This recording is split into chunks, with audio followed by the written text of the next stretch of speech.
You see all these music notes behind me right now. I am teacher first, music second at all times. And I have always felt that way. And I hope that for some of you that may have not always felt that way, where you're saying to yourself, but I really want to, I have the high school chorus, I really want to do the Randall Thompson Hallelujah, it's got to happen this year, like the new Brian Balmage's band piece is out, I must do it. I mean, I understand, I get it, and I know it's killing us, because here we are trying to communicate with our singers and with our instrumentalists or general music, and you're talking in these little windows, and this is not how it was supposed to be. So we need to be resourceful.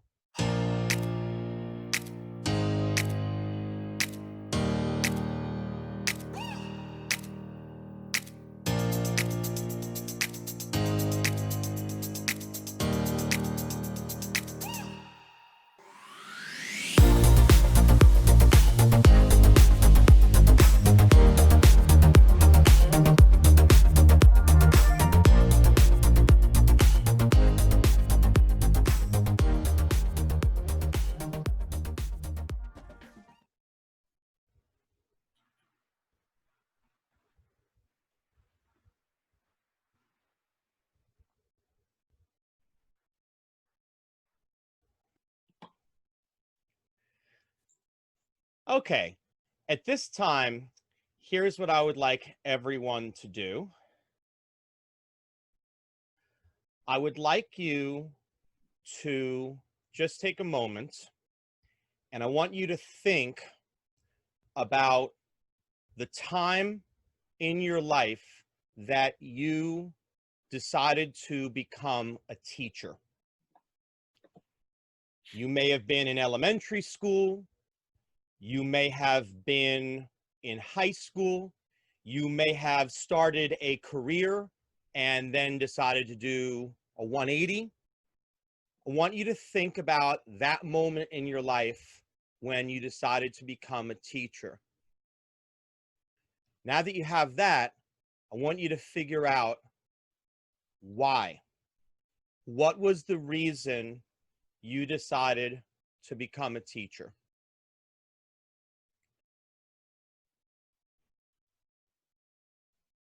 Okay, I'm going to kick things off here, and I will tell you that for me, the moment was it was kind of between my sophomore and junior year of high school. It started in a summer music program that I was teaching in my hometown of Bergenfield, New Jersey. And I had an opportunity to be a music teaching assistant in a trumpet class. That's my primary instrument. I'm also a singer. And I was asked by the instructor to give a tutoring session to a 9-year-old trumpet player who had been away for some time, and she was very nervous.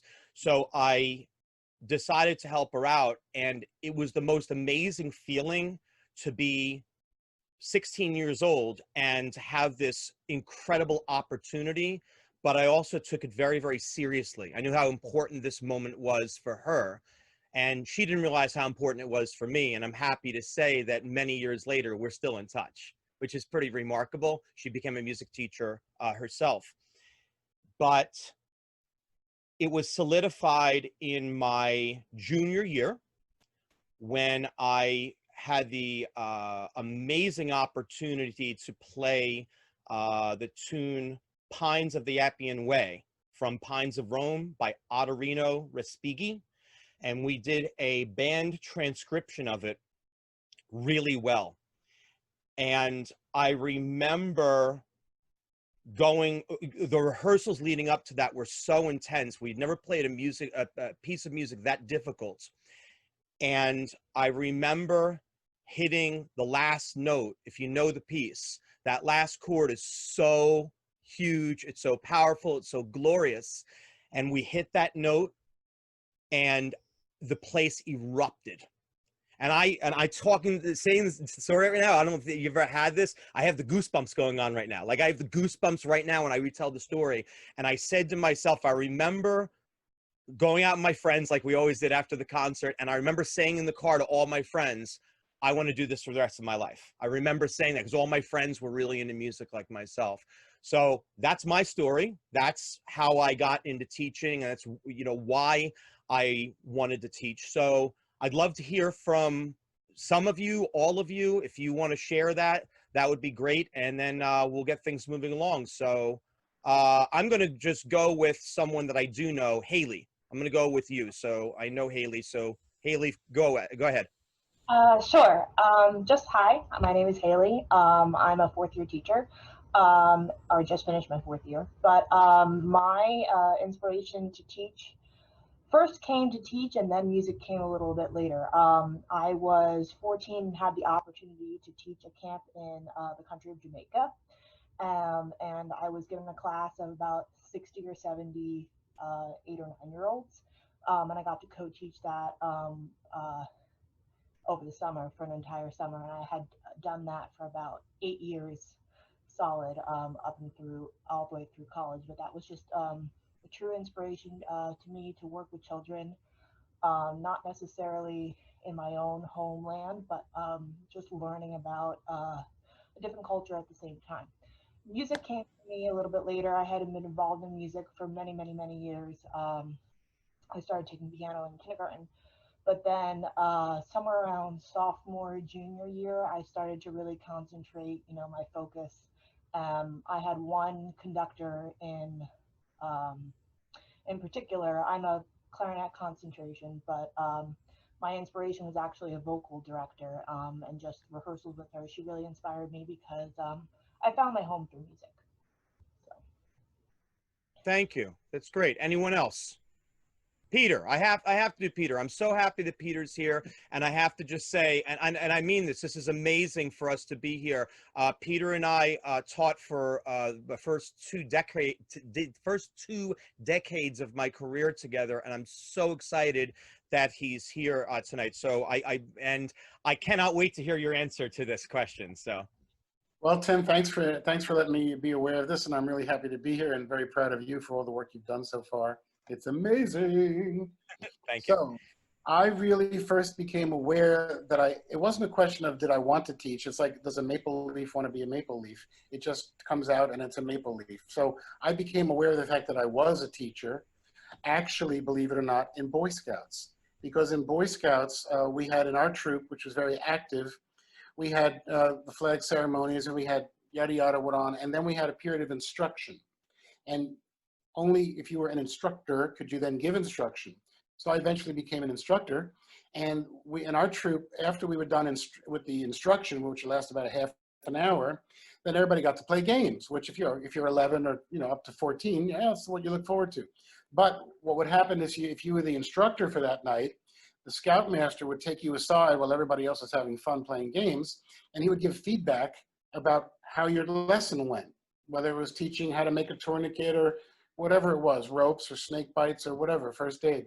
And so he was very complimentary, and I just, it wasn't that I thought about becoming a teacher, I just am a teacher. And I've taught music, I've taught nature, I've taught some spirituality, life coaching, etc. And I think of it more, I used to always tell my students this too when I was teaching music. A lot of times people approach teaching as the teacher's here and the students are here. I never have done that. I've always told my kids I'm more of a sharer than a teacher. I'm sharing with you what I know. And so we call that teaching. So that's basically how I became a teacher, was really through the Boy Scouts. I learned more about being a teacher in the Boy Scouts, certainly, than I learned in college, because by that point I was already been teaching for a long time. So anyway, that's how I first realized I was a teacher. Thank you. I really appreciate that. Anyone else want to just chime in? Anyone else have any thoughts they want to share on that question? Oh, okay. Okay. Is it Yitzhak? Is that correct? Wow, that is really good. Bingo. Yeah.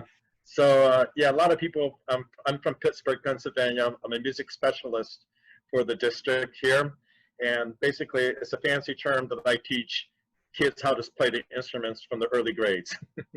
I start them at 4th grade, and obviously we've been trying to teach online, and then I'm a part of the middle school Facebook page where I found out about this webinar today, and that's how I found out about it, because even though I teach mostly in the elementary and middle school, I gained a lot of information from the middle school Facebook page that we're for them. But I could talk for hours, but I won't because it's your show. Basically, I'm from Detroit, Michigan, and when I was 19 years old, I had fantastic teachers. I studied with Symphony Orchestra, and I myself got to play with Detroit Symphony for a number of years as an additional and substitute player. And I've always been in the music bug in me. I did take a sabbatical, so to speak, in a sense. I did become a rabbi, a rabbinical ordination, and I had a congregation for a while. And I decided that wasn't really for me. My true love was teaching music, and I went back to that. And that's what I've been doing since that time. And obviously my specialty is with instruments. My main instrument is the trombone. Awesome. Thank you so much for sharing that. And thank you to everyone. And hopefully, I'm really hoping that everyone's going to have a chance to chime in today, because you came here and you are saying, okay, so we're already 11 minutes in, and the title of the workshop is, and he's not doing what the title says. And I'm very happy to tell you that this is part of the title. One of the most important things that we all need to understand, what we need to recognize going into this unprecedented time in history, into a new school year, more than ever, you are so critical. And you know that. You know it. You know how important it is that what you bring in the classroom means everything to these kids. Everybody comes from different backgrounds. I've taught everywhere. I didn't want to spend the beginning of the webinar talking about myself for 15 minutes like a lot of these other webinars. Yeah, I'm going to say it, okay? Because you know that it's true, and you wind up sitting there and you're listening to all these music companies and endorsements, and no one really, I mean, we care, but we don't care, because that information, you had already seen it and you knew all that information. That's also why I made the preview video for you. So then you could get to know me, you could understand me a little better. And if you didn't have the time because life gets in the way, not a problem. You know, feel free to take a look afterward.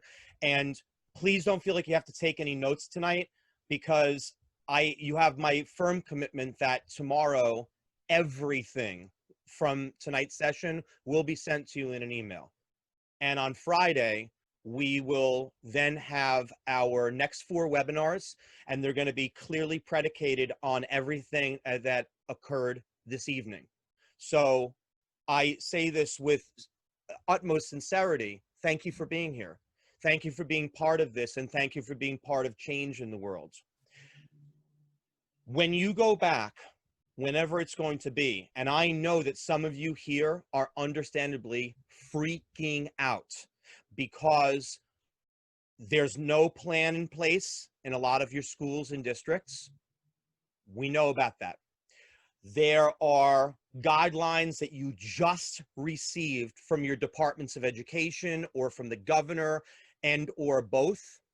You may be receiving smattering of information from your school district. You may have received nothing from your school district, and that causes a lot of anxiety. The most important thing that we need to always remember is that we're teachers. We're teachers, and we are the superheroes. We're the ones that are always the ones that bring the calm in the classroom. And you think, you know, over the course of your time that you've attended classes, think back to that time. Think about that teacher that you had, that no matter how much pressure there was, no matter how much stress there was, that person was always calm under pressure. And that's what we need to be. That's the most important message that you have to remember. You see all these music notes behind me right now. I am teacher first, music second at all times. And I have always felt that way.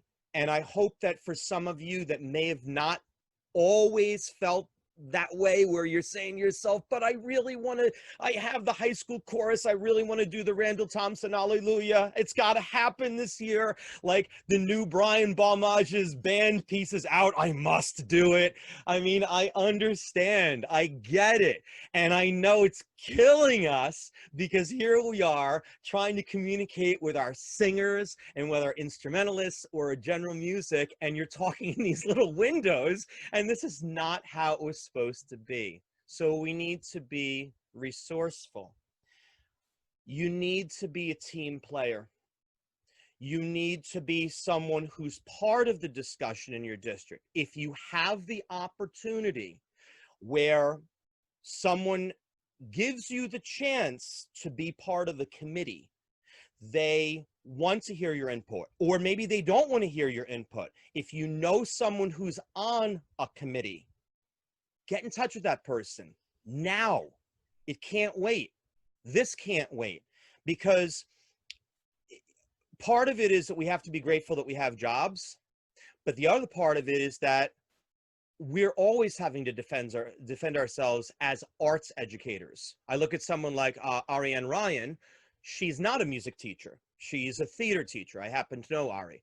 But there are some of you here that wear multiple hats. And yeah, we're going to be taken out of our comfort zones. I was taken out of my comfort zone this year. I had to teach pre-K. I've never taught people that small in my life. Okay? I've never taught 4-year-olds. I mean, grown man, here I am. And you know what? They were my favorite class this year.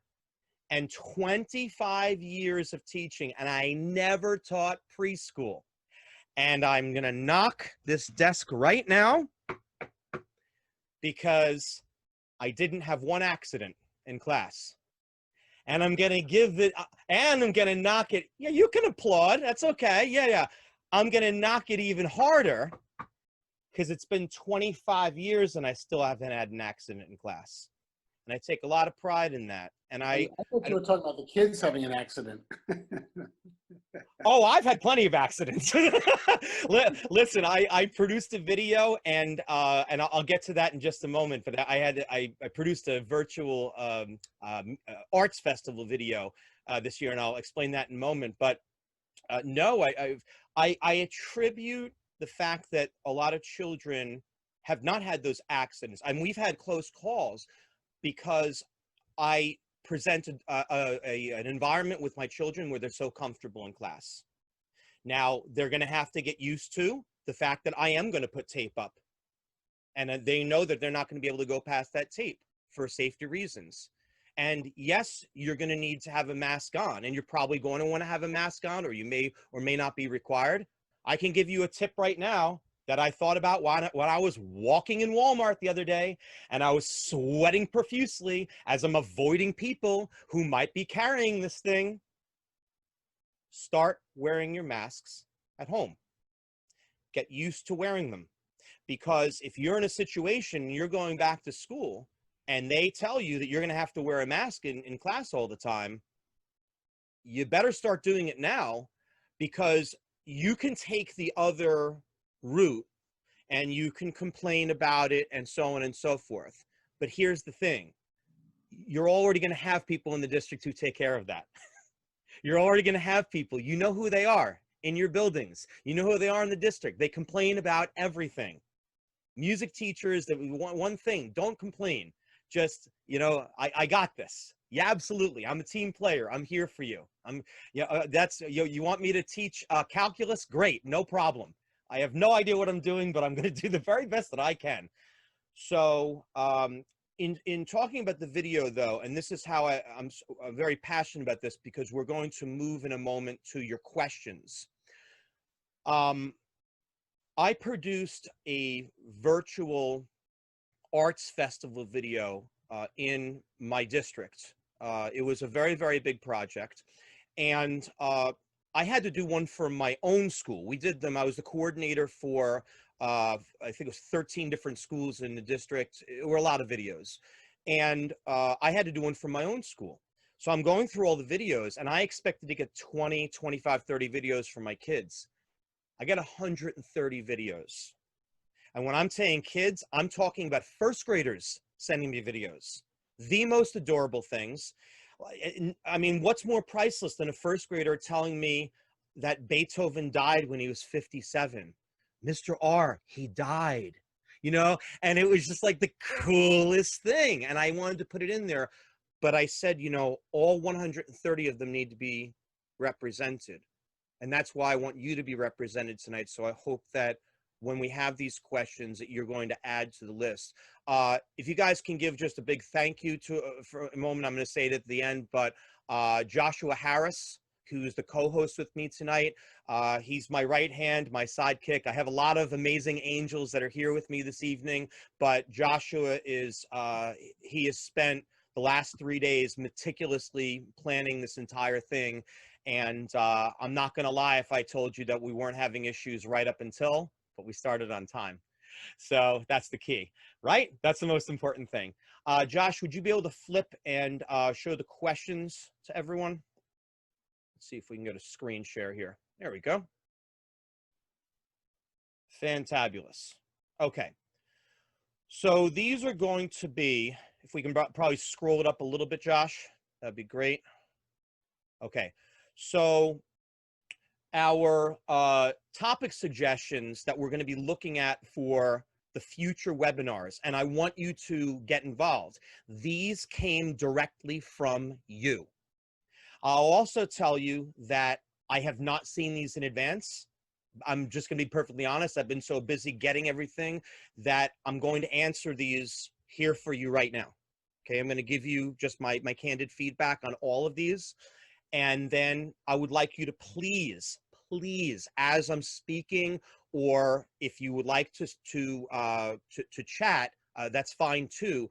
But if you could type in additional ideas you have for topics, these are hopefully going to get the engines going here.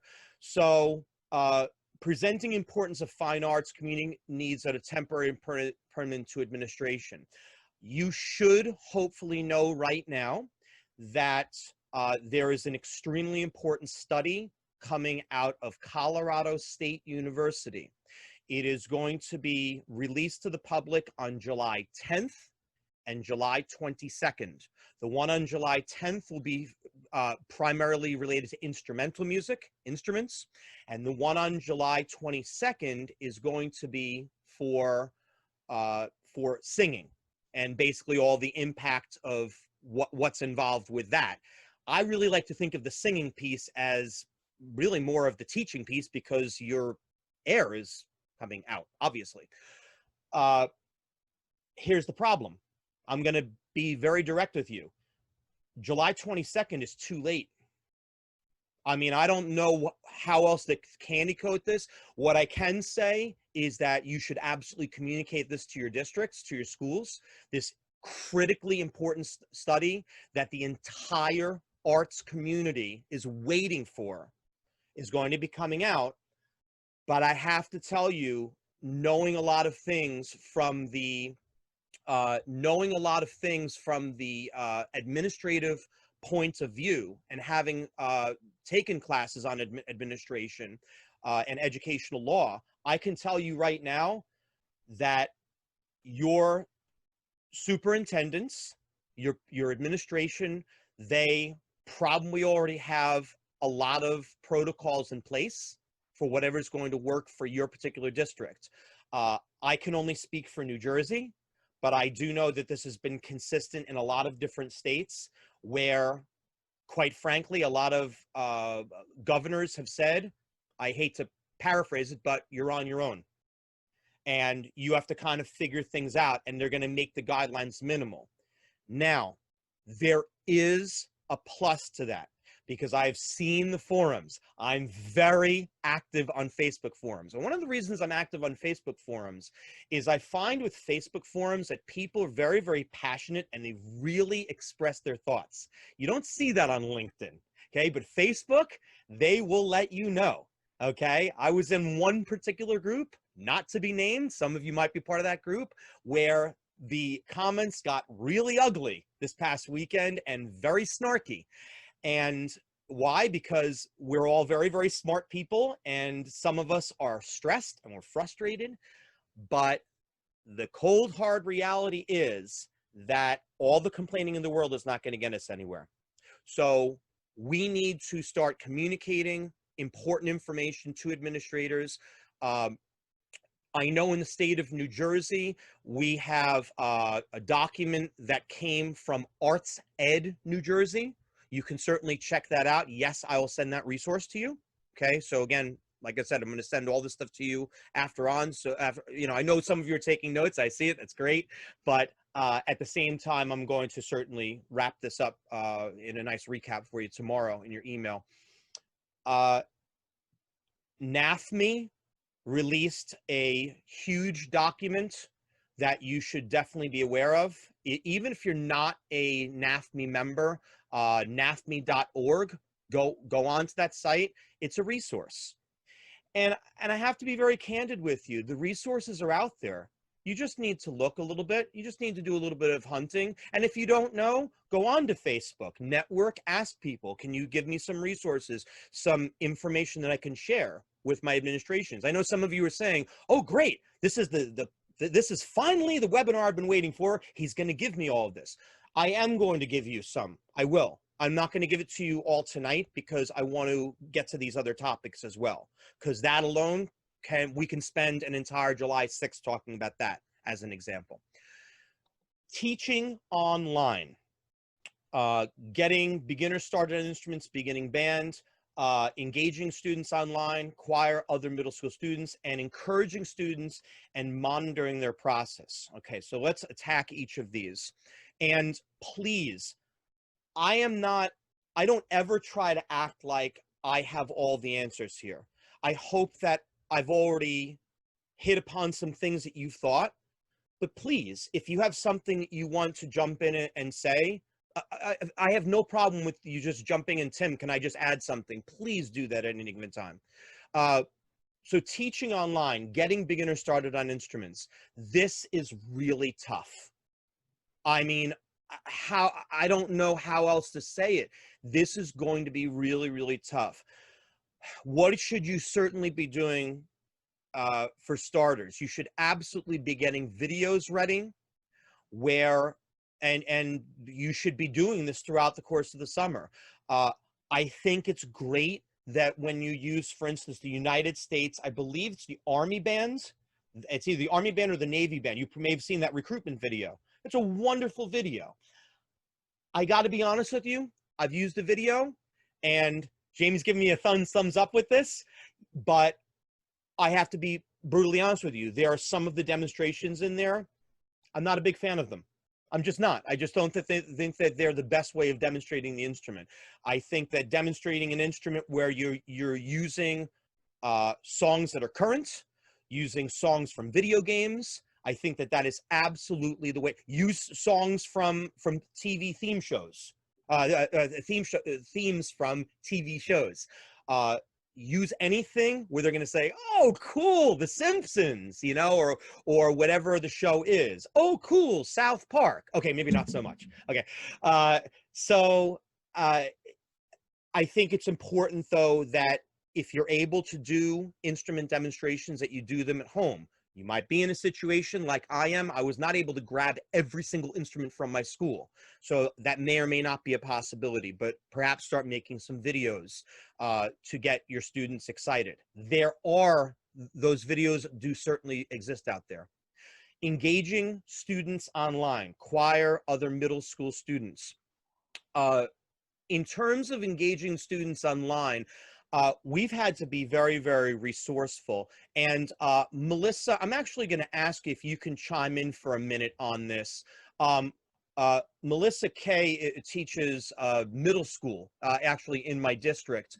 And she's been extremely resourceful with making the adaptation to going online. And rather than just hearing me the entire time, Melissa, if you can just share some of the things that you did with your students throughout the virtual process.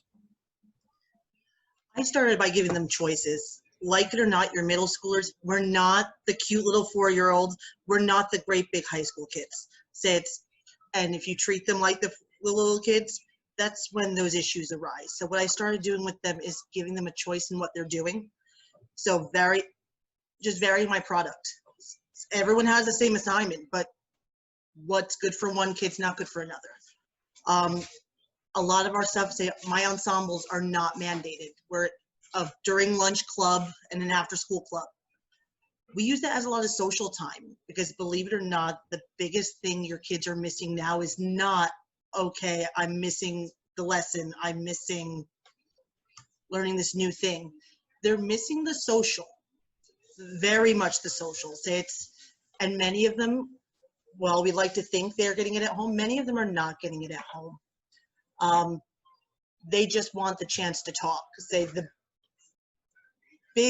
biggest success we made was to actually play Kahoot with our kids, which you can do right in Zoom. They get a kick out of it. But we would pull in a bunch of those different games, just varying what we do and letting them talk with each other because they miss their friends. So we would vary a lot of what we're doing, and the kids really appreciate it because in the end, it's not about did they learn X, Y, Z. And you have to look at this year that way. This year is not normal. It can never be normal. You can't view it and compare it to other years past. This year, Michael says, as long as my kids were connected and honestly mentally okay, I deem this year a success. Yeah, and I couldn't agree more. In our particular district, just so you do understand, because I said I've taught in all different types of environments. I teach in Union City, New Jersey. It is has the distinction of being the most densely populated city in the United States. I don't know if all of my UC friends knew that, but it's true. It is the most densely populated city in the United States. We had 4,000 confirmed cases of COVID-19. Those are the confirmed ones. If we could take guesstimates, it was probably closer to 7,000 or 8,000. And we only have 70,000 people in our town. Think about that. We had over 160 people who passed away. A teacher, unfortunately, who taught directly below me passed away.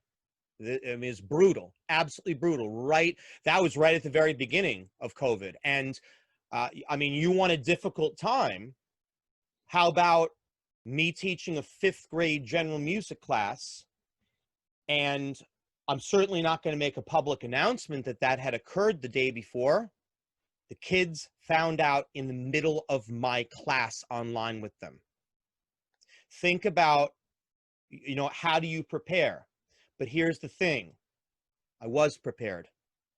I've unfortunately been in those situations before. And more importantly, I had, prior to that class, I had already reached out to the social worker, to guidance in my school, and I said, and this is important because no matter how much experience you have, in the end, you are still just an employee in a school district.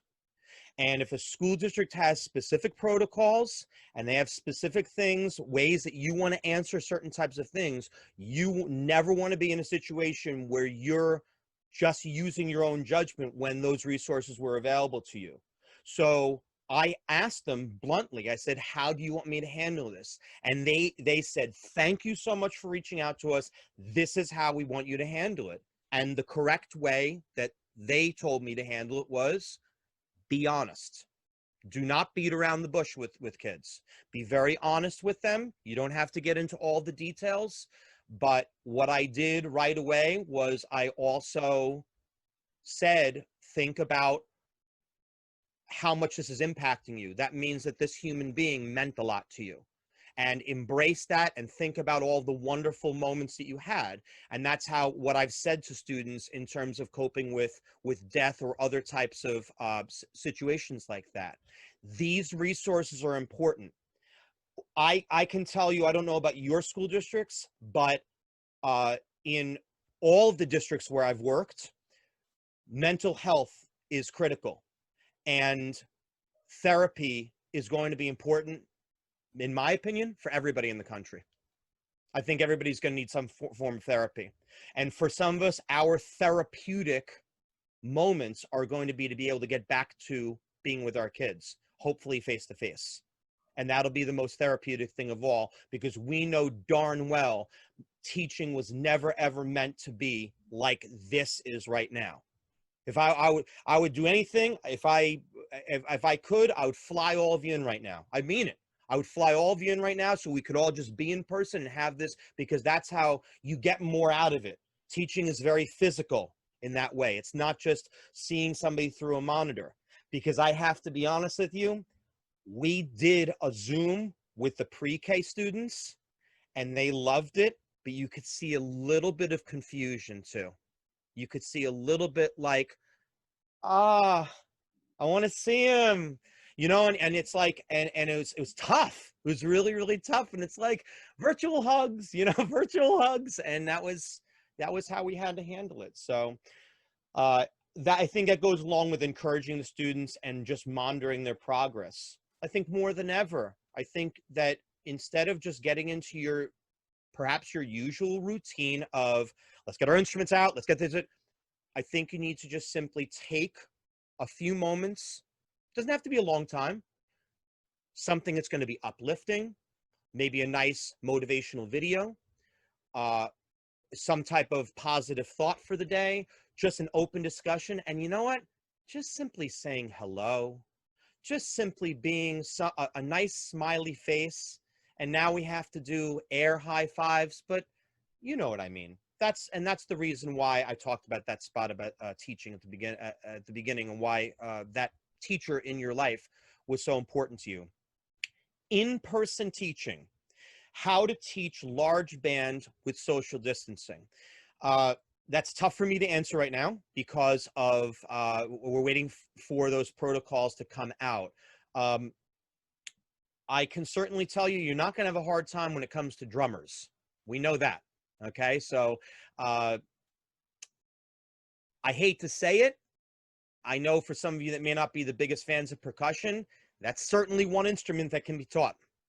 And that's an instrument that you're not dealing with the same issues in terms of germs, in terms of cleanliness. Yes, of course, that they're going to be perhaps touching the instruments, but of course, we know that we can also spray them down, wipe them down after the fact. So that's a consideration. That's something that you could do. You could have a percussion ensemble. Remember, again, we're going into unprecedented times, and your administrators want solutions. They want practical information that's going to work. Now, in terms of the social distancing piece, I don't have an answer for that one. I mean, you've probably seen, if you've seen one meme, you've seen 1,000 memes that show the number of students in any given, you know, whatever by whatever classroom, and you can see that they're not going to fit. So how are we going to do that? That's a question that's really, really tough to answer right now. And again, emotional endurance, that ties into what we were just discussing. Hey, Tim, can I throw something in on that, the in-person part?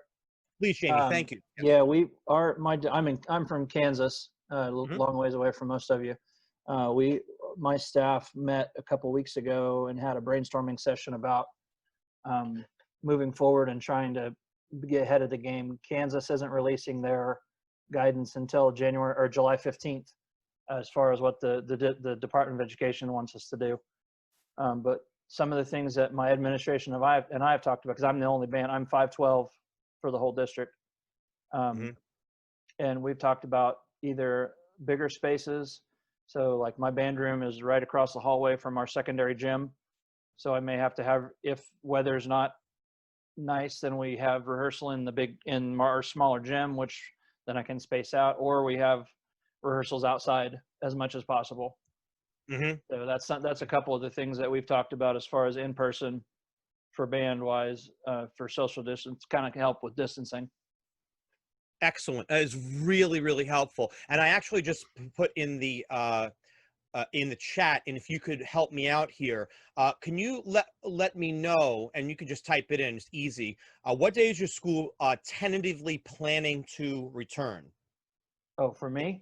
Or all of This us? is for everybody, For actually. If everybody. everybody can put that into the chat right now, that would be extremely helpful to know in terms of this information. The other thing that would also be really, really important, and you can please also put into the chat, is if there's a set date on when all of the protocols are going to be going into place in your district. Now let me speak on that for a minute. I will tell you, and I'm just letting you know, rules that we have in our district. I have, and all employees in my district have a directive from our superintendent that we are not allowed to discuss anything related to COVID-19 or coronavirus in a public forum. Okay, and the reason why, what they're talking about is they're talking about specifically things having to do with return dates, things having to do with causes of the virus, because we're not medical professionals. And I totally understand and respect that. They've said to always refer our students and refer others to the CDC, even in a forum like this. What I can tell you is factual evidence. And the factual evidence right now is that the coronavirus right now, nationwide, is surging. Okay, it just is what it is. What I would do if I were you, and I know what I'm doing, is I am planning for all virtual, a hybrid, and in person.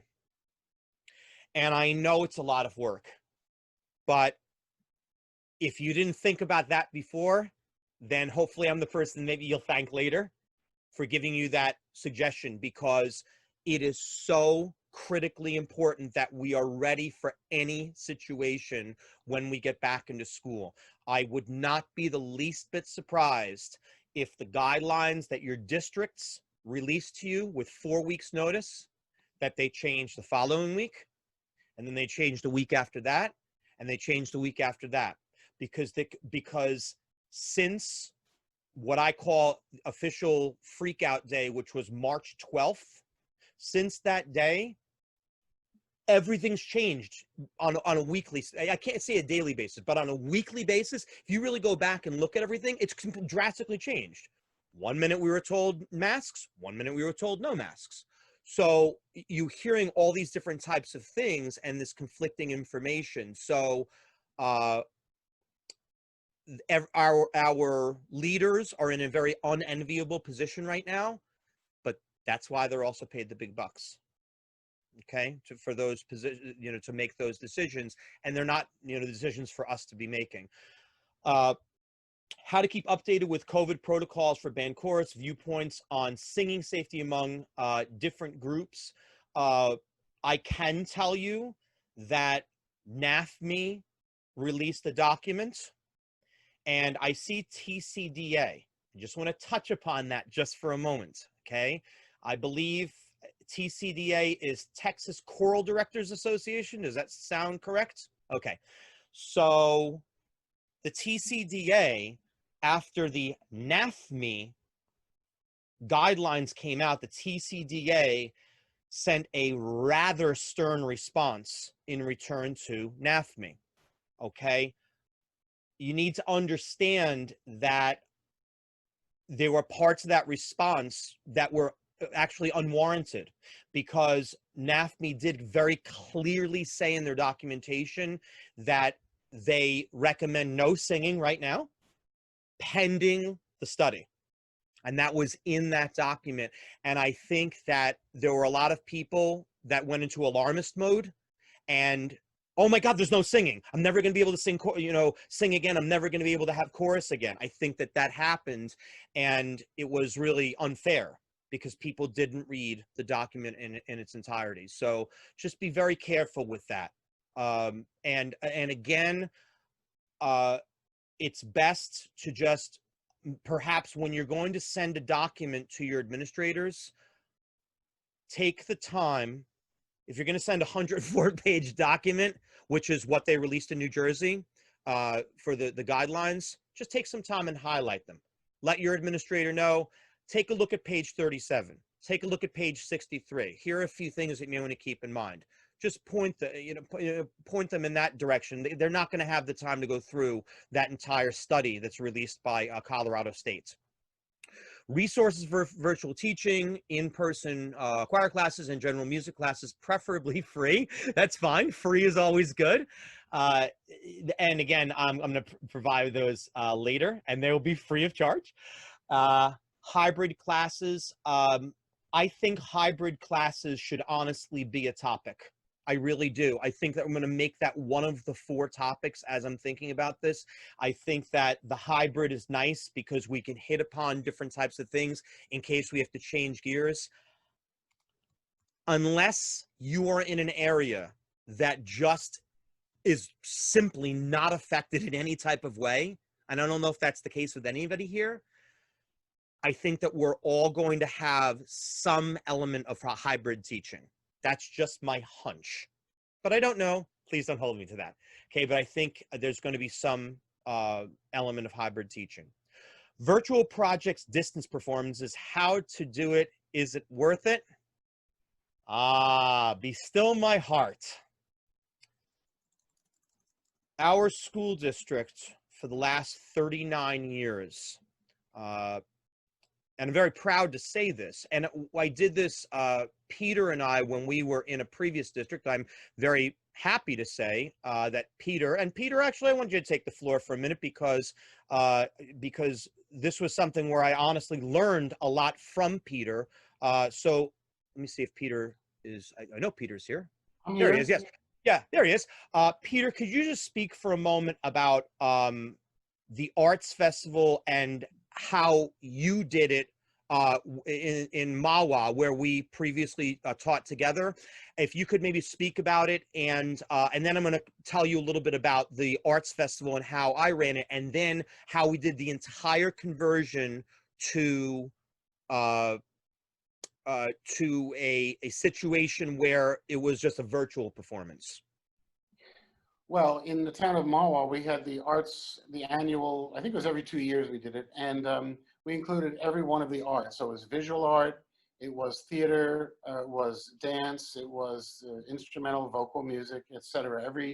And within, of course, the different disciplines. So we had the concert bands, we had the jazz bands, we had small ensembles, and we basically had, we used the entire high school, and throughout the high school there were mountings of all the artworks of kids through K through 12 at all the different, in the cafeteria, in the hallways, in the ante room, what do you call it, the foyer outside the auditorium. We used the gymnasium, every possible venue for the actual physical performances. So we had band performances, choir performances, dance performances, etc. And we created a grid. And the grid, just like you would imagine, like this grid we're looking at each other on, and there'd be on the top, let's say, would be the locations, and on the side would be the time periods that could range anywhere from 15 minutes to 25 minutes to 40, well, not 40 minutes, probably 15 to 20 for each group. And we, of course, took into consideration kids that might have been in multiple groups. So we had, I'm just going to say, probably over 40 different performing ensembles. Between dance, music, theater, and voice versus instruments, and we had all the different levels. So concert bands, we had the beginner band, the 5th grade band, the 6th grade band, the 7th and 8th grade band, the high school wind ensemble, symphonic band, etc. And we created a program that laid these, meaning a physical program that laid out the grid, where things were taking place, when they were taking place. And we had, way in excess of 5,000 people in that high school that night attending multiple performances and kids running around. It was so super incredibly positive and exciting for everybody. And we got it done. I couldn't believe it. Talking about getting it done. We got it done. And we kept improving on it a little bit each year. And is that what you wanted, Tim, pretty much like that? Huge. That really is great because it contrasts a bit with what we do in my district, and certainly contrasts with what we did virtually this year. So in our district, we do a multi-arts festival, and it is held in at the beginning of June each year. We're in session until usually the third week of June in New Jersey. And just so you know, I didn't type it in the chat. By law in the state of New Jersey, any public education cannot begin prior to September 1st. That's actually a law in the state of New Jersey. So, and I know it's not the case a lot of other places, but we have a little more leeway here. But you know, who knows? We, at the beginning of June for the last 39 years, had something comparable. We had the artwork on display. You'd be able to see it. Beautiful artwork all over the hallways. And I don't know if Peter touched upon this, but I think the most incredible thing is Mahwah suburban community, Union City urban community. Here's the thing they absolutely had in common. Everyone was respectful of the artwork. We never once had anything where artwork was defaced or anything like that. So believe me, it's highly effective, and the artwork's great because it's so in your face. We had performances and demonstrations by every single facet of arts, component of arts you can imagine. In our district, we have during the school day, not after school programs. So during the school day, we have music, chorus, of course, instrumental music, choral music, general music. We have theater classes. We have, I'll be okay. We have theater classes. We have different types of visual art classes. We also have, We have I'm dance. blanking out here. Thank you. Help me out here. I'm completely blanking out at the moment. We have dance.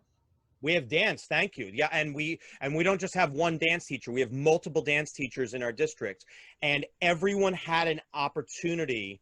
There were a total of 75 performances over a 2-day span. What it was simply a celebration of the arts. I definitely encourage all of you to consider taking on a project like that. Administrations love this because this is great for publicity. It's great for promoting the arts in general, but it gives them an opportunity. And Peter and I know this very, very well, that the Arts Festival, when we used to have it in Mahwah, our beloved superintendent knew that he had that arts festival just before a very important vote in town. And at that time, it was a vote, I believe, on the budget. Is that correct? Yes, the school budget. The school budget, okay, which is not really a thing anymore in New Jersey. They don't vote on the school budgets. But guy, he was using his noggin, okay? He knew, and he knew to promote it to the community. And did they also do something for the seniors, Peter? Was there something they did separately for the seniors? I don't know that they did anything for the senior. You mean the senior citizens, you mean? Senior citizens, yes. Yeah, no, I don't recall that specifically. I do recall the T-shirts, by the way. I just want to throw that in there, that we had T-shirts printed up with the logo each year, and we made them different colors. I think they were based on the grades or the different school levels, you know, and the kids loved having the T-shirts. The parents could buy extra ones, and that was walking advertisement for all the arts for the rest of the year as well. You got it. And we do the same thing. We actually have the same thing. We have T-shirts as well. So what happened this year? Well, we can't have an arts festival. So our supervisor came to us and said, could we do something like this online? And I worked with the other coordinator who had been in charge of the program in the past, and we came up with a very elaborate virtual arts festival. I will send you a link to that so you can take a look at it, and you can look at the way that we presented everything. It was done by school, and you get to see just a little bit of everything. And Yeah, I'm going to brag a little bit and say I hope you watch my video, because what I did was I took a little bit of a dip. We all had a lot of creative freedom with this. And what I opted to do was, just instead of having just choral performances or instrument performances, what I did was I showed my virtual teaching. So I showed the little boxes on the screen, and you got to see the cute little first graders as we were all singing Head, Shoulders, Knees, and Toes. Okay. And it was awesome. You know, is everybody ready to go? Yeah. You know, and it's just, and it's very real, because you have 6 and 7-year-olds that are so excited and they feel like they're back in the real music class again. So, so certainly take a look at that virtual project, and I think that you could get a lot of ideas from that, and I'll absolutely be happy to explain to you how we promoted it and what we did. Our district couldn't have been more supportive and amazing with getting the word out to everyone. And boy, do we as arts teachers, I'm going to say it, we look like rock stars at the end of the year. It really was a great thing for the arts, and it's another thing that we all need to do, because the reality is that in any school district, there is a pecking order of the important things in your district. And I don't need to tell you what those things are. You know what they are, but we all know it's pretty consistent that the arts are not number one. Okay. It is what it is, and it's okay. We can get mad about it, but as long as we're part of the discussion. And one other thing I want to say on that, and this is super, super important. In the New Jersey guidelines that came out from the governor, he did not discuss music. Now, you're going to say to yourself, as a New Jersey educator, oh my God, he didn't talk about music. Why did he not talk? You have to look a little further. If he didn't talk about music, do you know what that means? That's what that means. That means that they're not concerned in terms of removing music or putting strict guidelines on music. Whereas there are some states out there where they have put the kibosh on it, and they have said there is not going to be any singing in classrooms. And I know that that has happened in some states. Is there anybody here who is in a state where music has been impacted by the guidelines that came out? Does anybody have that situation? Anyone at all? No. Okay. That's great. I know that's okay. That's good. That's a plus then. That's really a very, very good thing for all of us. I am looking at the time here. I will say that in terms of smart music, the one last thing I'll just say on smart music in general, it's a little tougher for me to answer on that. I don't know if there's anybody who feels like chiming in on smart music. My only thing, Jamie, before you answer, one thing I just want to say is that my problem that I had with smart music was when they went to web-based, it really changed a lot. And there were a lot of things that were turnoffs, and we actually went in a different direction because of that. So I'm not as familiar with the smart music piece, but Jamie, if you could speak on that for a minute, that'd be fantastic. Thank you. You pretty much, you just said what I was going to say. I used it years ago when it wasn't web-based, and I loved it, and I used it all the time.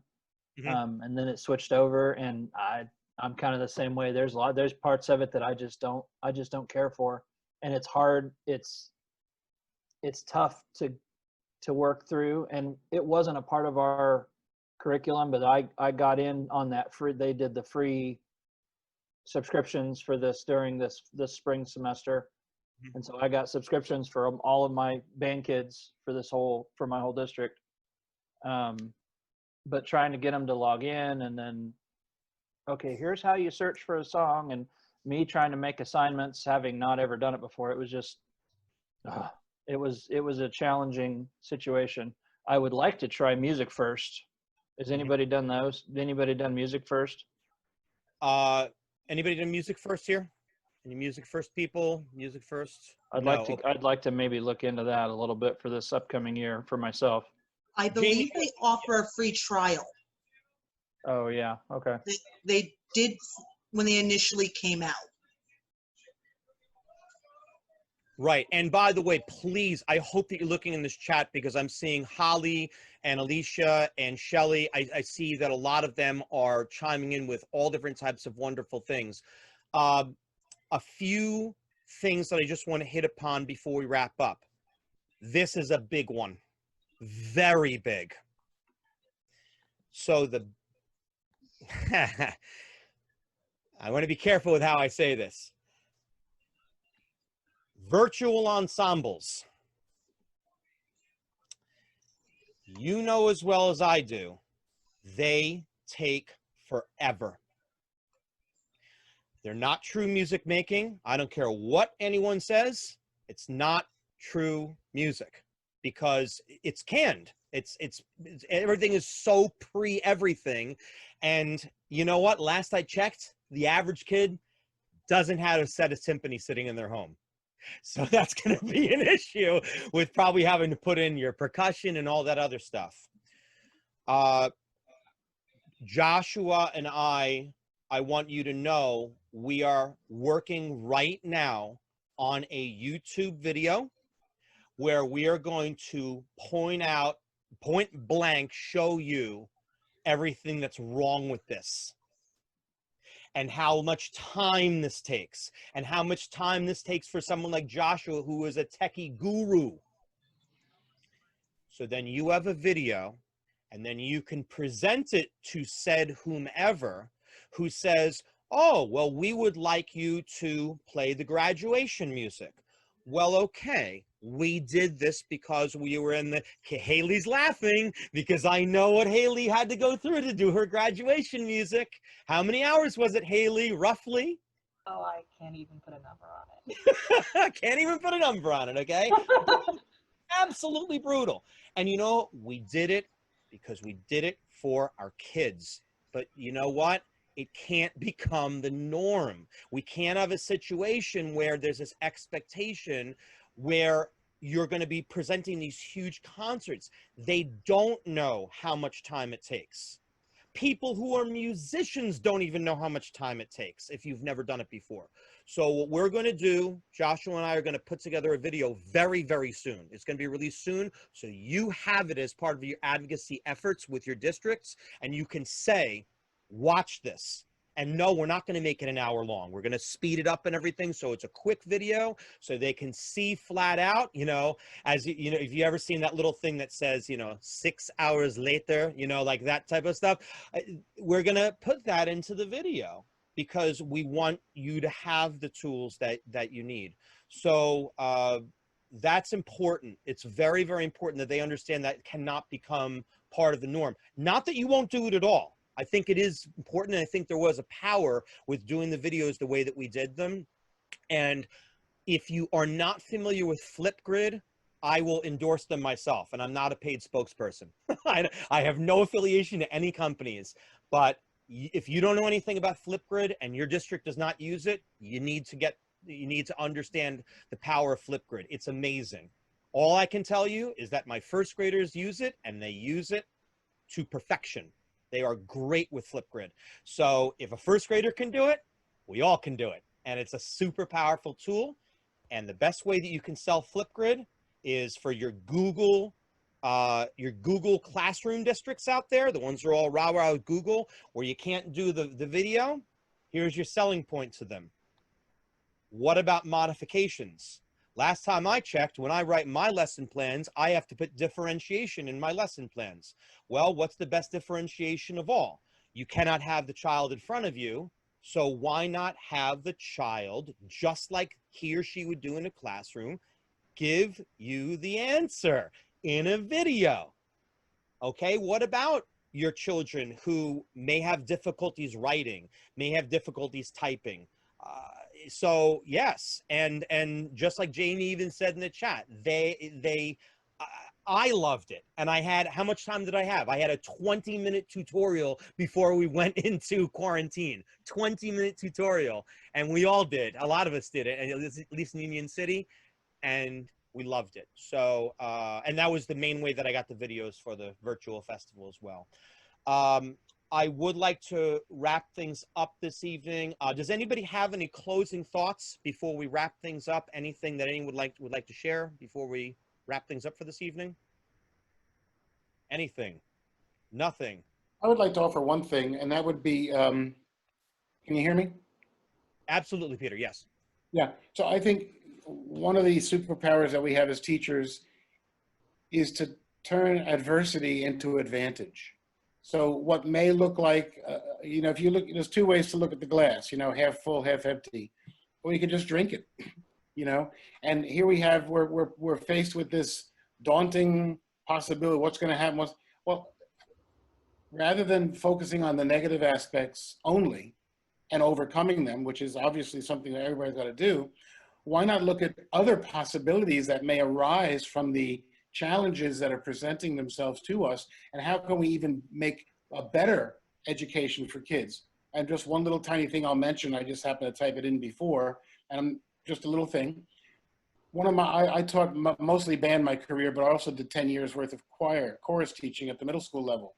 And one of the problems I've thought ahead of time, and then I got swept downstream like everybody else, is generally speaking, chorus kids don't learn how to read music. It's horrible. Most of the time they don't learn how to read music. They're singing by rote. That does not happen with instrumental teaching, and there's a difference in how the brain functions when you're using both hemispheres, reading and performing and breathing and all that, as opposed to simply singing by rote. I'm not saying it's bad. Obviously, most course programs run that way. But how better would they be if we could take this opportunity to actually teach kids, even if it's virtually, talk about music notes, talk about the diaphragm, talk about the throat and the opening up and where the sound comes from. In other words, individual singing. Why not teach singing and develop a better chorus program for the future by having taught singing as a foundational tool? I just want to throw that out there.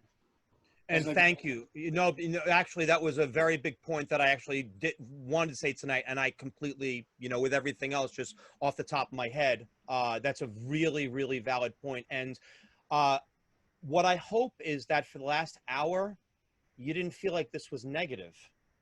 You don't leave here tonight pessimistic, because the reality is that that's the state of our world right now. There's so much negativity, and a lot of it is because we don't have control over a lot of things right now. That's really hard. It's really, really hard when you don't have control over things, and you don't have, and you can probably figure out what a lot of those things are. And, you know, we can sit here and complain about it, but that's not going to get us anywhere. Let's make the dialogue useful, meaningful, so we can all work together and continue this. And I will tell you right now, if it means beyond July, I'm up for it. I am completely and totally up for it. And if it means it's just us, so be it. I'm happy to do it, because I've had the best time tonight with all of you. I really have appreciated you being here and taking this time. And I'm going to give you one big more shout out. And I have no problem saying this, and I hope that the people who have now watched this now on YouTube, because it's going to be on YouTube, shame on the teachers who have less than 2 years of teaching experience who didn't show up to this. Shame on those people, because who are the people who are predominantly here tonight? People who have 10 or more years of experience. How ironic. And I think that's wonderful, and it's a testament to all of you, because that means that you're all life learners. It means that you're all looking to improve, and that you're taking some type of value from this. And I think what I would ask is that if you know someone in your district, I'm going to be very candid with you. I know I am, you might think that I look like I'm 25, as I tell my kids all the time.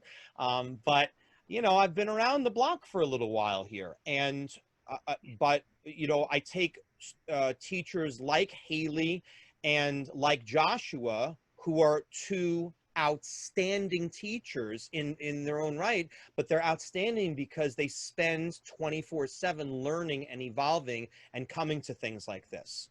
And then I take someone like Melissa, who has been teaching for a long time, but she's also had a lot of different experiences herself and always tries to find new ways to learn. And I also have to include Ari as well, who I don't teach with as closely, but another person who's a life learner and an exceptional teacher. So thank you to all of you for joining me this evening. And what's going to happen from here is tomorrow you will receive an email that's going to have a recap of everything. There'll be a plethora, I can use that word, a plethora of resources for you at your disposal. And hopefully they'll be helpful to you to be able to share with others and with the district. And on Friday, I'm going to be releasing, you'll receive another email on Friday, and that email is going to have the registration form for webinars 2, 3, 4, and 5, whichever ones you're able to attend. And if you have to change, it's completely, totally fine. I mean, I say my team, but essentially it all comes back to me anyway. And of course, I'll, make sure that you're in the session. But those 4 webinars, we will have that information with actual topics. So we're going to collect all this information and know that nothing that's happened tonight has gone in vain. Everything that you've contributed here is going to be very carefully incorporated into these sessions. And please know, I'm a flexible person. Did you see an agenda tonight? There was no agenda. Nothing is worse than showing up to these webinars and you have this strict agenda where people are incapable of deviating whatsoever. I have no problem if we have an hour-long webinar. After 45 minutes, I can absolutely take your questions and address whatever it is. Tim, here's what just happened in my district for this past week. It's going to be helpful to you. It's going to be helpful to everybody else in the audience. So thank you. And I would like to conclude certainly by saying what Rachel just said. It's been nice to hear positivity about music education. Amen. Absolutely. Thank you to everyone for being here tonight. I had the best time. And as I think I do with all my kids, we just high five and all that stuff and everything as we wrap up for tonight. Thank you, everyone. And hopefully I'll see you next Monday, the 6th at 7 p.m. Have a great evening.